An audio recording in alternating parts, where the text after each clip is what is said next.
आता राजकीय वर्तुळातून महत्त्वाची बातमी. चंद्रपूर महापालिकेत काँग्रेसमधील अंतर्गत वाद विकोपाला गेलाय. वडेट्टीवार गटाचे गटनेता राजेश अडूर विभागीय आयुक्त कार्यालयामध्ये दाखल झालेत. धानोरकर गटाच्या नगरसेवकांनी व्हीप पाळलेला नसून त्यांच्यावरती अपात्रतेची कारवाई करावी अशी मागणी वडेट्टीवार गटानं केली आहे. तर राजेश अडूर यांना गटनेतेपदावरून हटवण्याची धानोरकर गटाची मागणी आहे.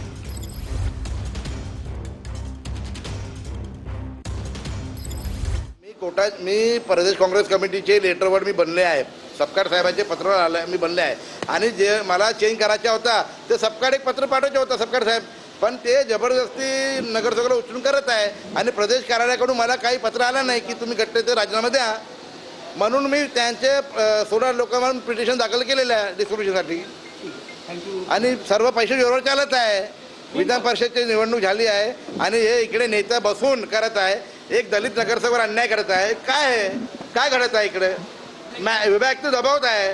ते कुठेतरी भाजपचा इकडे हात आहे मला वाटत आहे आणि भाजपचं कामच आहे काँग्रेसचे 2 गुट झाले म्हणून दबाव करून.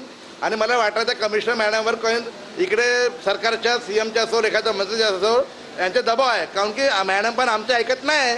एकतर्फा मॅडम डिसिजन देत आहे, पण आम्ही कोर्टात हायकोर्ट जाणार आहे, सुप्रीम कोर्ट पण जाणार.